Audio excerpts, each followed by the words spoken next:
નમસ્કાર દર્શક મિત્રો, રિયલ સમાચારમાં આપનું હાર્દિક સ્વાગત છે। સમાચારોની શરૂઆત કરતા પહેલા એક નજર કરીએ આજના મુખ્ય સમાચારો પર।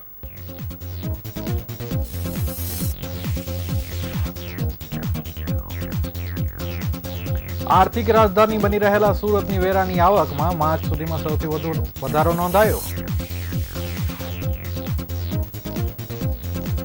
કંડારી ગુરુકુળના ઘનશ્યામ પ્રસાદજી સ્વામીનો હરિભક્તોએ સુરતમાં કર્યો ઉગ્ર વિરોધ।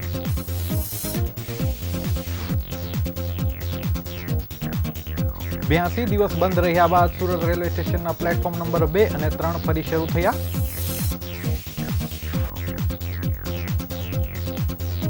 સુરતમાં વધતા મચ્છરના ઉપદ્રવને રોકવા ટેકનોલોજીનો ઉપયોગથી ડ્રોનથી જંતુનાશક દવાનો છંટકાવ કરાશે। ડિંડોલીમાં ધોરણ 10માં ભણતી સગીરાને છેડતી કરનાર નરાધમ ઝડપાયો।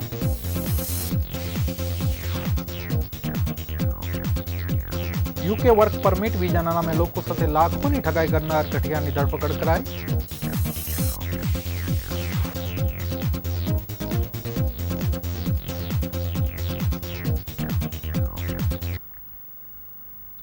સમાચાર વિગતવાર જોઈએ। રાજ્યની આર્થિક રાજધાની બની રહેલા સુરતની વેરાની આવકમાં માર્ચ સુધીમાં સૌથી વધુ વધારો નોંધાયો છે। મહાનગરપાલિકા દ્વારા માર્ચ મહિનામાં વેરા વસૂલાતની કામગીરી ખૂબ મોટા પાયે શરૂ કરવામાં આવી હતી। આજ દિન સુધીમાં એક દિવસમાં 41.75 કરોડ પ્રાપ્ત થયેલા સૌથી વધુ વસૂલાત વર્ષ 2024-25માં વ્યવસાય વેરામાં 167 કરોડ તથા વાહન વેરામાં 153 કરોડ જેટલી વસૂલાત પ્રાપ્ત થઈ છે, જે એક વર્ષમાં પ્રાપ્ત થયેલી સૌથી વધુ વસૂલાત છે। સુરત મહાનગરપાલિકા વેરા વસૂલાતનું લક્ષ્યાંક પ્રાપ્ત કરવા એડી ચોટીનું જોર લગાવવામાં આવ્યું હતું। સૌથી વધુ વરાછા ઝોન બી અને સૌથી ઓછું સેન્ટ્રલ ઝોનમાં વેરા વસૂલાત થઈ છે। રાજ્યની આર્થિક રાજધાની સુરત મહાનગરપાલિકાની આવકમાં પ્રમુખ સ્ત્રોત પૈકી વેરા વસૂલાત ચાલુ નાણાકીય વર્ષમાં અત્યાર સુધી માત્ર 75% લક્ષ્યાંક સિદ્ધ થયા પામ્યો છે। છેલ્લા એક મહિનાથી તમામ ઝોન દ્વારા મોટા પાયે વેરા વસૂલાતની ઝુંબેશ વચ્ચે પણ હજી સુધી ધારી સફળતા મેળવી શક્યા નથી। 30 માર્ચ 2390 કરોડ રૂપિયા ટાર્ગેટ સામે મહાનગરપાલિકાની તિજોરીમાં વેરા પેટે 1716 કરોડ રૂપિયાની આવક થઈ છે।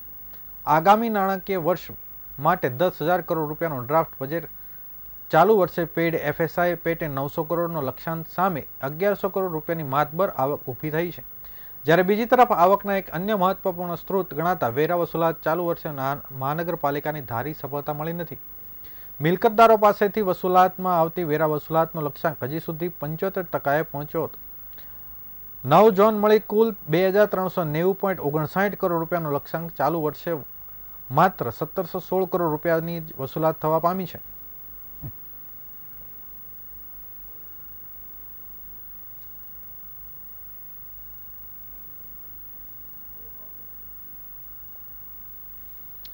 સ્વામિનારાયણ સાંપ્રદાયિક રક્ષક સમિતિ દ્વારા આજે 1 એપ્રિલ કંડારી ગુરુકુળના ઘનશ્યામ સ્વામી તેમજ અન્ય જે સંતો પાપ લીલા કરી રહ્યા છે તેમની સામે તાત્કાલિક પગલાં લેવામાં આવે તે પ્રકારની માંગણી કરવામાં આવી હતી।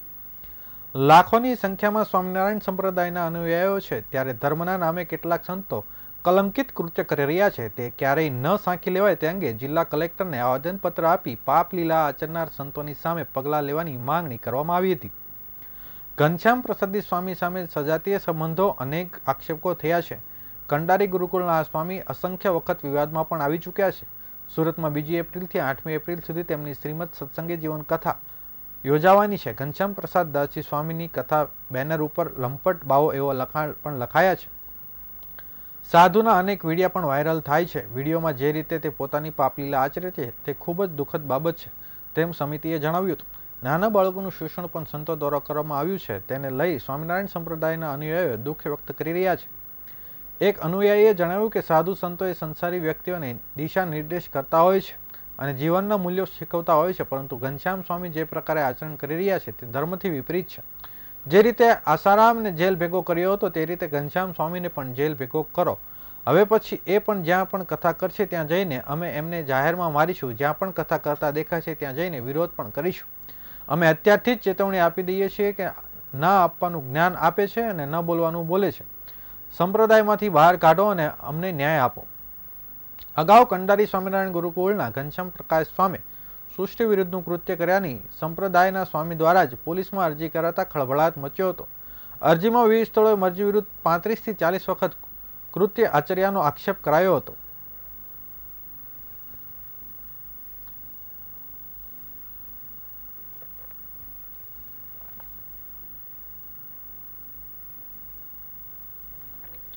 Surat railway station platform number 3 અને 2 પર કામ માટે છેલ્લા 82 દિવસથી બંધ રાખવામાં આવ્યું હતું, જે એપ્રિલ 1થી ફરીથી 115 ટ્રેનો સુરત રેલવે સ્ટેશન પર શિફ્ટ કરવામાં આવી હતી, જેને લઈને સુરત રેલવે સ્ટેશન બહાર ટ્રાફિક વ્યવસ્થા વધુ અસરકારક બનાવવા માટે પોલીસ કમિશનર અનુપમસિંહ ગહેલોત દ્વારા વધુ પોલીસ બંદોબસ્ત ગોઠવવામાં આવ્યો હતો, જેના કારણે રેલવે સ્ટેશન વિસ્તારમાં ટ્રાફિક વ્યવસ્થા વ્યવસ્થિત સંચાલન કરવામાં આવ્યું છે.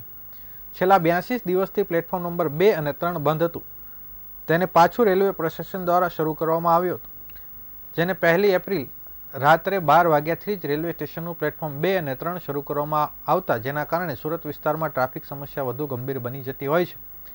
આ સંદર્ભે પોલીસ કમિશનર શ્રી અનુપમસિંહ ગહેલોતે છેલ્લા 1 અઠવાડિયાથી પોતાના ટ્રાફિકના અધિકારીઓ સાથે સુરત રેલવે સ્ટેશન પર અપડાઉન માટે આવતા હજારો મુસાફરોને લઈને પરામર્શ થઈ હતી. સુરત રેલવે સ્ટેશનને પ્રવેશ દ્વાર સુરત છે, આજુબાજુ બસ ડેપો પણ છે, જેને લઈને ટ્રાફિક સમસ્યા અત્યંત ગંભીર બનતી હોય છે.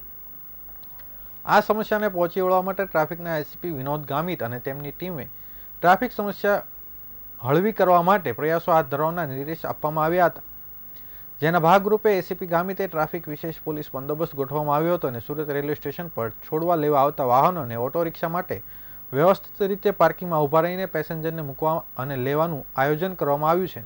બીજી તરફ લંબે હનુમાન રોડ તરફ જવાનું ગરનાળું છેલ્લા ઘણા સમયથી બંધ છે, જેથી કરીને વરાછાના આ મુદ્દા ગેટ એટલે કે ખાંડ બજાર તરફના ગરનાળાનો ટ્રાફિક જામની સમસ્યા વધુ બનતી હોય છે, તે માટે પણ લાલ દરવાજા તરફનો રસ્તો ક્લિયર કરવામાં આવ્યો છે.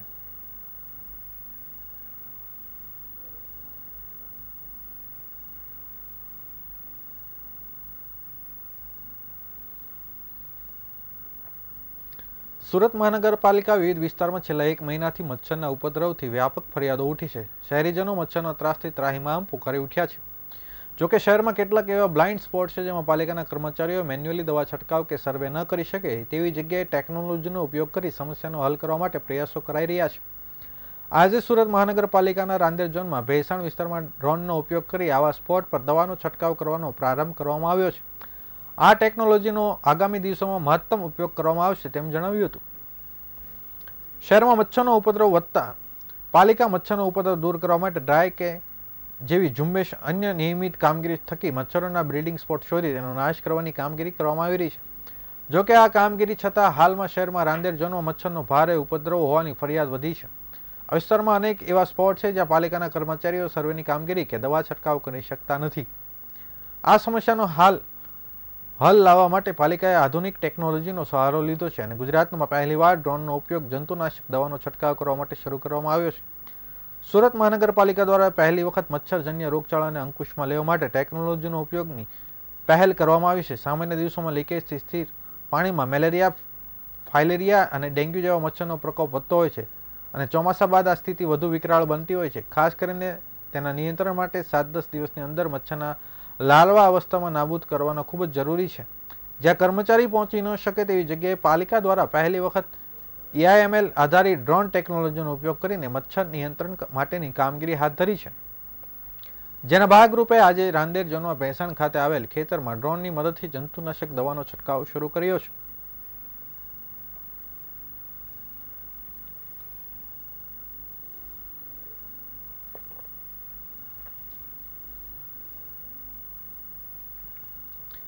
શહેરના ડિંડોલી વિસ્તારમાં શાળાએ જતી ધોરણ 10ની વિદ્યાર્થીનીની શારીરિક છેડતી કરી હેરાન પરેશાન કરતા વિધર્મી યુવકે ડિંડોલી પોલીસે ધરપકડ કરી છે. છેલ્લા ઘણા દિવસોથી શાળાએ જવા નીકળતી વિદ્યાર્થીનીની આરોપી અવારનવાર પીછો કરતો હતો, જ્યાં પોતાની જોડે વાતચીત કરવા દબાણ કરતો હતો. આરોપીઓ કોઈ ગુનાહિત ઇતિહાસ છે કે કેમ તેની વધુ તપાસ ડિંડોલી પોલીસ દ્વારા હાથ ધરવામાં આવી છે.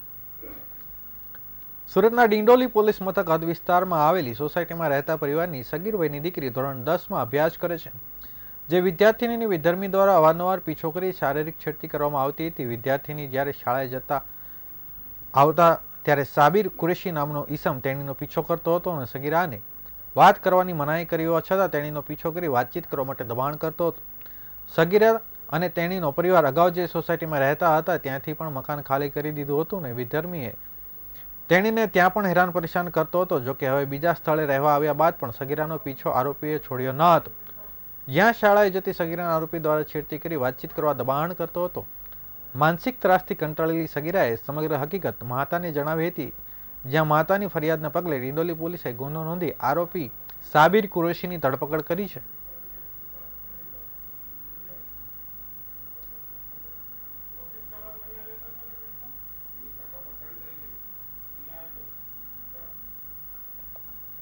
સુરત ક્રાઇમ બ્રાન્ચની ઇકોનોમિક ઓફેન્સ સેલ દ્વારા 42.61 લાખના યુકે વર્ક પરમિટ વિઝા ઠગાઈ કૌભાંડ સામેલ વિરલ કિરણ વશી નામના આરોપીની ધરપકડ કરવામાં આવી છે. આરોપી અને તેની Yuvin consultancy UK work permit visa આપવાની લાલચ આપી લોકો પાસેથી મોટી રકમ વસૂલતી હતી, પરંતુ વિઝાની કોઈ પ્રક્રિયા કરતી નહોતી. જ્યારે ફરિયાદ અંગે પૈસા પરત માંગ્યા ત્યારે તેમને અવગણવામાં આવ્યા હતા, જેના કારણે 31 માર્ચ 2025ના રોજ ફરિયાદ નોંધાઈ હતી. આજે આ પ્રકરણમાં સામેલ એક આરોપીની ધરપકડ કરવામાં આવી છે. આરોપી સલોની હેમંત વશી પાસેથી 28,51,000, કિશન કિશોરભાઈ ઘનસંડિયા પાસેથી 5,50,000 અને પરેશભાઈ નારાયણભાઈ જાની પાસેથી 8,60,000 મળી કુલ 42,61,000 ચાર્જ વસૂલી લીધા હતા. ફરિયાદ નોંધાયા બાદ સુરત ક્રાઇમ બ્રાન્ચે ગુપ્ત માહિતીના આધારે આરોપી વિરલ કિશન વશીને ઓર્ચિડ ઇન્ફિનિટી ગૌરવપથ રોડ પર ખાતે આવેલ ઝડપી પાડ્યો હતો. આ કૌભાંડમાં યુવિન કન્સલ્ટન્સીના માલિક પ્રતિક જયેન્દ્રસિંહ પવાર, સંચાલક સાધનાબેન જેતેન્દ્રભાઈ પરમાર, મેનેજર વિરલ કિરણ વશી અને કન્સલ્ટન્ટ સોનિયાબેન રાઠોડ સંડોવાયેલા હતા. તેઓએ ઇન્સ્ટાગ્રામ પર જાહેરાત મૂકી લોકો સાથે છેતરપિંડી કરી હતી અને પીડિત સાથે વિશ્વાસઘાત કરી તેઓને તેમની ઓફિસ બંધ કરી અને ગાયબ થઈ ગયા હતા.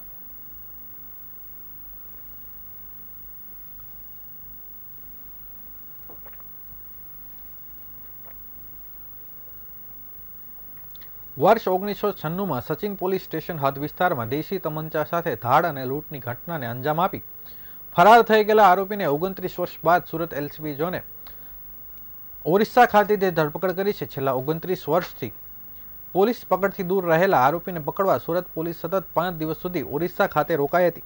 અંતે પોલીસના જવાનોએ અલગ અલગ વેશબેલ્ટો કરી વોચ ગોઠવી આરોપીને ઝડપી પાડ્યો છે. આ અંગે વિગતવાર માહિતી આપતા ડીસીપી રાજેશ પરમારે જણાવ્યું હતું કે વર્ષ 1996માં સચિન પોલીસ સ્ટેશનની હદમાં દેશી તમંચા સાથે ધાડ અને લૂંટની ઘટનાને અંજામ આપતા એક શખ્સ વિરુદ્ધ ગુનો નોંધાયો હતો. જે ગુનાના આરોપી સુરેશ સાધુ ઉર્ફે સાધવા પરિડાની ધરપકડ કરવામાં આવી છે. તેના વતન અવારનવાર પોલીસ ગઈ હતી, પરંતુ આરોપી ચાલાક હોવાથી પોલીસે આવે તે પહેલા ભાગી છૂટતો હતો, જે બાદ તેને વોન્ટેડ જાહેર કરવામાં આવ્યો હતો. દરમિયાન એલસીબી ઝોન 6ની ટીમે માહિતી મળી હતી કે 29 વર્ષથી ફરાર આ ગુનાનો આરોપી ઓરિસ્સા ખાતે છુપાયો છે.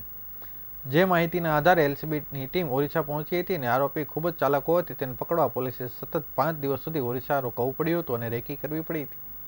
ચાલાક આરોપીને પકડવા માટે પોલીસે ઓરિસ્સામાં સતત 5 દિવસ સુધી લોન્ડ્રીવાળા, ઈંડાની લારીવાળા, ડિલિવરી બોય વગેરેનો વેશ પલટો કરી રેકી કરવાની ફરજ પડી હતી. આમ 5 દિવસ રેકી કર્યા બાદ આરોપી સુરેશ સાધુ ઉર્ફે સાધવા પરિડાને ઝડપી પાડવાની પોલીસને સફળતા મળી છે.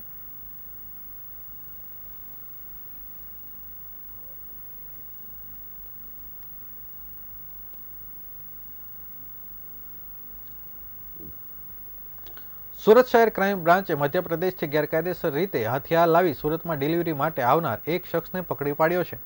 આરોપી અનીશ હમીદ શેખ દેશી બનાવટની પિસ્તોલ જેની કિંમત 35,000 છે તેની સાથે ઝડપાયો છે. પોલીસે ગુનો દાખલ કરી વધુ તપાસ શરૂ કરી છે. સુરત શહેરમાં રમજાન ઈદના તહેવારને ધ્યાનમાં રાખી ક્રાઇમ બ્રાન્ચની ટીમ સવારથી પેટ્રોલિંગમાં હતી. શહેરમાં કોઈ અનિચ્છનીય બનાવ ન બને તે માટે પોલીસે ચુસ્ત બંદોબસ્ત ગોઠવી દીધો હતો. દરમિયાન મોબાઈલ સ્નેચિંગ સ્ક્વોડને બાતમી મળી હતી કે રિંગ રોડ સબજેલ પાસે ચામુંડા રેસ્ટોરન્ટ સામેના બ્રિજ નીચે એક શખ્સ ગેરકાયદેસર હથિયાર સાથે આવ્યો છે. પોલીસે તુરંત જ સ્થળ પર પહોંચી 28 વર્ષીય અનીદ હમીદ શેખની ધરપકડ કરી હતી. તેની પાસેથી એક દેશી બનાવટની પિસ્તોલ કબજે કરવામાં આવી હતી. પ્રારંભિક પૂછપરછમાં આરોપીએ કબૂલ્યો કે તે મધ્યપ્રદેશના સેંધવા જિલ્લાનો બડવાનીથી પિસ્તોલ લઈને આવ્યો હતો અને હથિયાર સુરતમાં અન્ય કોઈ શખ્સને આપવાનું હતું, પરંતુ તે સતર્કતાને કારણે પકડી પાડ્યો છે.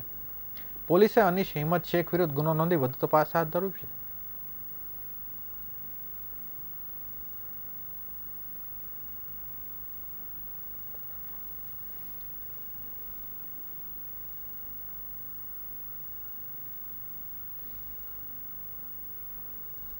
આ હતા અત્યાર સુધીના રિયલ સમાચાર.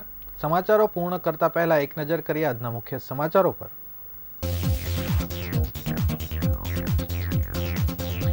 આર્થિક રાજધાની બની રહેલા સુરતની વેરાની આવકમાં માર્ચ સુધીમાં સૌથી વધુ વધારો નોંધાયો. કંડારી ગુરુકુળના ઘનશ્યામ પ્રસાદી સ્વામીનો હરિભક્તોએ સુરતમાં કર્યો ઉગ્ર વિરોધ.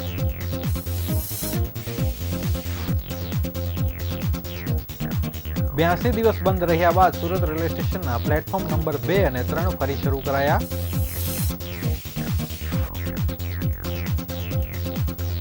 સુરતમાં મચ્છરનો ઉપદ્રવ રોકવા ટેકનોલોજીનો ઉપયોગ. ડ્રોનથી જંતુનાશક દવાનો છંટકાવ કરાશે.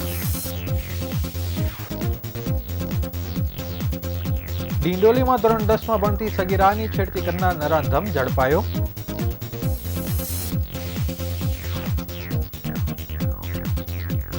યુકે વર્ક પરમિટ વિઝાના નામે લોકો સાથે લાખોની ઠગાઈ કરનાર ગઠિયાની ધરપકડ.